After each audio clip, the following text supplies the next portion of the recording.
Hello guys, once again, this is Ninyo Salega and welcome back to my channel. Medyo matagal-tagal din akong hindi nakapag-upload ng video kasi nga may in-upload ako pero yung in-upload ko itong mga nakaraang linggo na lakad namin sa sa Cebu. So hindi ako ganoon ka ngayon mag-upload. So humihingi po ako ng paumanhin kasi medyo talagang busy-busyhan ang lolo nyo. And gusto ko lang gusto ko lang gumawa ng honest review, no. So nakita niyo naman siguro dun sa title ng vlog na ito, yung honest review ko about dito sa DJI Neo na drone, yung bagong labas nila. Honest review lang tayo, gusto kong ikwento sa inyo kung ano yung nangyari simula nung binili ko siya, kung paano ko siya nabili, no. At yung sa ginamit ko na siya sa Cebu, at saka kung ano yung mga na-experience ko ng mga trouble doon, no. So maganda rin naman yung kung paano ko in-edit yung video, okay? So una, nabili ko siya sa sa Lazada, kung hindi ako nagkakamali. Sa Lazada ko siya nabili yung Fly More Combo FMC bundle. Ibig sabihin, may kasama siyang remote, may extra na 2 batteries, no. So yun yung kaniyang yun yung kaniyang bundle. Ulit-ulit. So, binili ko siya, umabot siya ng 19 mahigit kasi nga kinuwanan ko rin siya ng ng insurance doon sa Lazada. Para sure ako na kung magka-problema may insurance yung aking kasi talagang first time ko magpalipad ng drone, ng branded na drone. Kasi nagpapalipad ako ng drone dati, wala pang isang araw o 2 araw, 3 araw, wala na, wasak na kasi hindi ako marunong magpalipad dahil nga hindi naman ako pilot, no.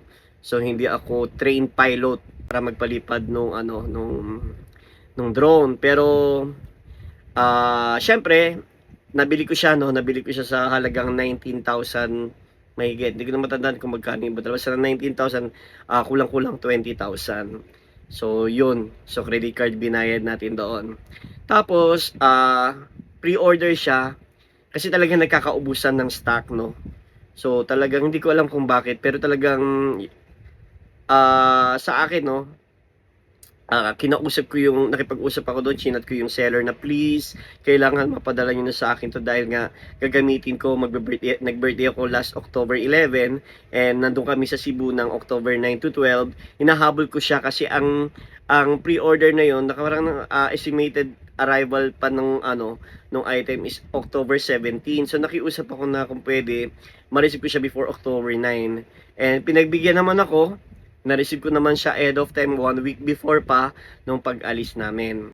Nung na-receive ko siya nung araw din na yun, pinalipad ko na siya. So meron akong video dyan na first flight nito, no. So nag-unboxing ako, sandali mabilis ang unboxing lang kasi nga excited ako masyado. Ang comment ko lang, no, o ang aking review doon sa drone mismo, kahit 12 years old, kahit bata, kayang-kaya pong i-operate yun, paliparin, no, without using RC o yung remote control. Pero pwede rin namang walang cellphone, pero kailangan may cellphone din para at least kung magkaroon ng problema makonect mo siya, tapos magawa mo ng solusyon. Kasi mamaya i-kwento ko sa inyo kung ano yung naging problema ko doon. So friendly user siya sa mga beginners katulad ko na hindi nagpapalipad talaga ng drone, pero nakapagpalipad na ako. Nagamit ko na siya using yung drone itself, na yung preset niya na mga nandoon, no. Nagamit ko yung cellphone na na gamitin siya as controller ng drone, and nagamit ko rin naman yung RC na kasama dun sa bundle. Napansin ko lang, no, madali siya patakbuhin doon sa drone lang. Kung yung drone lang talaga, yung preset lang, napakadali niyang paliparin. Medyo limited lang talaga kung ano lang yung hindi mo ma-adjust kasi kailangan mong i-download yung syempre i-download muna yung apps para kung may adjustment ka, like yung pagtaas ka, kataas yung altitude, flat ba siya o high ba siya, o malapit ba siya sa'yo o malayo ba siya sa'yo, yung mga ganong settings, no. Kailangan mo i-download yung apps para i-adjust doon. Then pag na-adjust na siya, pwede mo nang gamitin yung drone lang para paliparin yon. So depende doon sa kung anong adjustment o anong settings ng drone doon sa application. So, nung ginamit ko naman yung yung cellphone lang para gawing control, limited lang din. Limited yung taas, limited din yung layo, no? And ang nakakatakot pa nagdi-disconnect yung signal. So nawawala. Nangyari yun sa akin one time na pinalipad ko siya. Malapit lang naman, kaya lang kasi maraming mga bahay, so may blockings na, no? May mga harang na sa signal. So, nawala yung signal. Then, tumakbo pa ako para hanapin yung drone o puntahan yung drone kung saan siya naka-steady lang. Naka-hover lang siya doon. So, hindi naman siya lumayo, hindi naman din siya bumaba, naka-hover lang talaga siya. Until na napuntahan ko, na-connect ko sa phone, and manually na palan ko siya. So, kinabahan din ako doon. Tapos, nag-try na rin ako na paliparin siya dito sa area sa lugar namin. And gamit ko naman yung yung RC. So mataas na. So mataas na yung napapalipad ko sa kanya, and nag-aral na rin ako ng manual, no? Manual flight, no? O yung manual control ng flight ng drone. So, medyo kabado pa rin ako. Kasama naman talaga sa rules na kailangan hindi siya mawala sa paningin mo. Kasi pag nawala siya sa paningin mo, ibig sabihin malayo na yon. Kabado rin ako kasi talagang sayang pagka nawala yun, sayang talaga yung pera, no? So, ginawa ko siya, no? Meron akong video, i-share ko sa inyo mamaya, ipapakita ko kung ano yung first flight ko. Tapos na ito na, nagpunta kaming Cebu. Sa mga nagtatanong kasi allowed ba yung drone sa airport? Nag-research talaga ako, binasa ko yung sa CAAP, no? Binasa ko yung sa CAAP kung ano yung mga requirements para magkaroon ng license. Pero not necessary na magkaroon ako ng license kasi halos toy lang naman yung drone ko di ba? Palm size lang kasi siya, hindi naman siya ganun kabigat, 135 grams lang siya. And 7 kilos pataas ng mga drone, yung malalaking drone na, yun yung mga pinaparehistro at yun yung mga kailangan mo magkaroon ng lisensya, no? Na pero yung sa atin lang itong drone na ito na DJI Neo, parang respeto na lang sa lugar. Kung papalipad ka, syempre natural magpaalam ka, lalo na sa kung nasa ibang lugar ka or kahit nasa barangay nyo nga, kasi ina-avoid ito na mapasok natin yung mga private mga private na lugar, o yung mga basta mga privacy ng mga tao, yung mga tao na malayo din sa disgrasya doon sa drone, no? Pwedeng bagsakan o pwedeng or what, ganyan. So far wala naman. May isang pangyayari lang sa Cebu na yung isang matanda muntik ng tamaan kasi nga ang baba, flat lang yung settings nung flat lang yung settings ng ng follow me.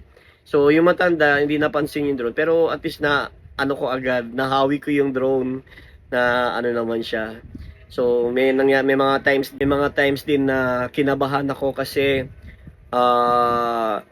yung pagbalik niya, no, minsan hindi malayo kumbaga na mataas nasa terrace ka kunyari, no, tapos pinababa mo siya, pinapabalik na, no, hindi siya masyadong malapit sa iyo, hindi mo maabot. So kailangan mo talagang i-connect yung cellphone mo para manually makontrol mo siya papunta sa iyo. Yun. So, ganun din yung nangyari sa Cebu na hindi ko maabot. So, kinanik ko lang sa phone para bumalik sa akin. Sa Cebu, hindi ko masyadong nagamit yung RC, pero cellphone lang talaga yung nagamit ko. Ginamit ko lang yung RC nung time na nasa Temple of Leia, no? Sa Cebu, hindi masyadong stricto kasi sa mga pinuntahan ko, like doon sa Wow Alejandra, yun sa Little Kyoto, yung sa city, hindi ako nagpalipad. Sa Wow Alejandra, sa Little Kyoto, sa Temple of Leia, saan pa ba? Na inallowed naman, no, nagpaalam lang ako na kung nagtanong ako kung pwedeng magpalipad, pumapayag naman sila. Pero anyway, balik tayo doon sa airport. Nalampas ako na tuloy. Sa airport kasi, sabi ko nga kanina, yung 7 kilogram na drone pataas, yun yung yun yung pinaparehistro sa CAAP, at yun yung kailangan may lisensya ka. At yun din yung parang I think kailangan mong may dokumento ka para pag dinala mo dinala mo siya papunta sa ibang lugar na mayroon kang drone, Kung sakaling bigla kang hanapan ng dokumento, meron kang maipapakita.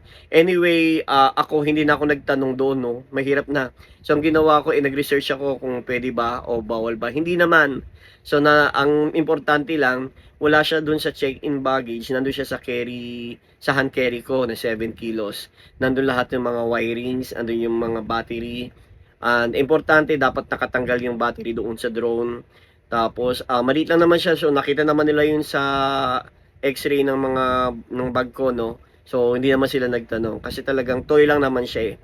Mini lang naman yung ano. Yun yung experience ko. Walang naman nagsita sa akin from Manila to Cebu nang dumaan ako sa airport, and Cebu to Manila pabalik, wala rin naman nagsita doon sa drone na yun. And open naman sila as long as na kailangan mo lang talaga magpaalam dun sa lugar na yon bago ka magpalipad. Importante yon. Kasi sa Oslo, hindi ko nagawang magpalipad. Ay nagpaalam ako. Pwede naman magpalipad. Kaya lang meron silang may fee, no? Meron silang ang tawag dito, permission ba o certification o permission fee na 1,500. Una nga 2,500 yung akala ko, pero 1,500. Pero hindi na rin ako nagpalipad doon kasi sa Oslo medyo natakot ako dahil dagat yun eh. Alam naman natin na itong DJI Neo hindi siya recommended na ipaliparin sa ibabaw ng tubig, no? Kasi wala siyang hindi ko alam kung ano yung main reason, pero ang alam ko lang yung altitude niya kasi hindi niya matatansya. Same din doon sa bawal kang magpalipad doon sa hindi makapantay-pantay na lugar. Nangyari yon doon sa isa, wow Alejandra, na medyo natakot ako kasi pababa sa hagdan. So possible na na tumama yung drone doon sa hagdan kasi or saan man. Nangyari nga yun. Nagpalipad ako dito sa Cebu Tops, no? Nakakatakot din kasi nasa taas kayo ng bundok, yung overlooking ng Cebu City, kita talaga doon. Malakas yung hangin. So nung nakita kong nagwiwiggle yung drone, hindi ko na tinuloy. Medyo natakot ako doon. Pero nung nasa baba naman kami doon sa Cebu Tops din, kasi umakyat kami doon sa pinaka-building. Sa baba naman napalipad ko siya and pinaikot ko siya ng tawag dito, circle, no? Circle mode na 20 meters kung di ako nagkamali, malayo eh. So tumama siya dun sa hagdan and bumagsak. So hindi naman siya nagkaroon ng physical damage. Tumama rin siya doon sa sa puno dito sa Taoist Temple. Nagpalipad ako kasi nagtanong ako doon sa guard, sabi okay naman, pero nung nandun ako sa Taoist Temple, doon pa lang sa pagpasok hindi pala pwede kasi nga temple yun, may mga nagdadasal doon sa tahimik. Dapat tahimik kasi medyo maririnig mo talaga yung tunog ng drone. So hindi na ako nagpalipad doon, pero tumama siya sa puno, and nung tumama naman siya, hindi naman siya bumagsak. Nung tumama siya, parang tumalbog lang tapos nag-hover lang doon. Kaya kinonek ko lang uli sa phone ko, tapos para manual control ko palapit sa akin para hindi ako mahirapang kunin dahil nasa mataas din na lugar yon. So yung nangyari naman sa Temple of Leia, gumamit ako ng RC para lang mas mapataas ko pa siya at mapakita ko ng buo yung Temple of Leia, no? So yun yung experience ko. And meron pa ba? Ano pa ba? Kung may tanong kayo, no, comment nyo lang po yung about yan sa sa DJI Neo tsaka sa experience ko. And sa pala, yung video quality niya, para sa ating mga vlogger, okay lang naman, no? Hindi naman pelikula yung gagawin natin. So usually sa YouTube o sa Facebook o sa ibang mga platforms lang naman natin siya i-upload. Hindi ako gumamit ng 4K ba yung ginamit ko? 4K yung ginamit ko pero 30 FPS lang. Tapos nung nag-edit ako using the CapCut, nagkaroon lang ako ng color grading sa saturation. Medyo tinaas ko lang yung saturation para tumingkad lang ng konti yung kulay, no? Pero okay naman. So kayo na po yung bahalang mag-judge. Okay na yung bahalang tumingin doon sa outcome, no? Magpapakita ko ng konting shot ng drone after nito. So kung may tanong kayo guys, tanong lang kayo, i-comment nyo lang po dyan. and sasagutin ko po yun. Yung ano, yung battery pala, no, kasi ang kinuha ko naman is FMC, Fly More Combo. Meron akong 3 extra battery. Hindi naman ako kinapos. So, hindi naman ako na kulangan sa battery, no? Kasi depende yan kung ano depende yan sa hangin, depende yan sa bilis, no, nung drone. Kasi naka-normal lang naman ako, naka-neutral, normal o neutral lang naman ako paggamit ko yung ano. Tapos wala na. Nagpalipad pa nga ako sa loob ng ng Temple of Leia mismo, medyo mababa. Hindi naman kababaan pero nakakatakot din. Nagtry lang ako magpalipad. May isang pangyayari doon na follow mode. Sa akin dapat magpo-follow, ako dapat yung i-follow niya, pero nung nawala ako sa paningin niya, iba na yung finalo. Grabe, iniwanan ako sa ere. Hindi, charot lang. So, yun lang naman guys, no, sa mga experience ko. Maganda kasi kung halimbawa vlogger ka, tapos nag-isa ka lang bumiyahe, nag-travel ka mag-isa, malaking bagay yung drone na ito kasi para siyang cameraman mo na susunod sa iyo. Yun lang hindi natin sure kung sa mga lugar na pupuntahan natin, kailangan talaga nating alamin kung pwede magpalipad ng drone. So yun lang guys, no. Bago ako mag-end sa kakadaldal ko dito, pakita ko sa inyo guys yung outcome o yung video na gamit yung DJI Neo. Usually, cellphone lang yung ginamit kong controller. Doon lang ako sa Temple of Leia gumamit ng RC.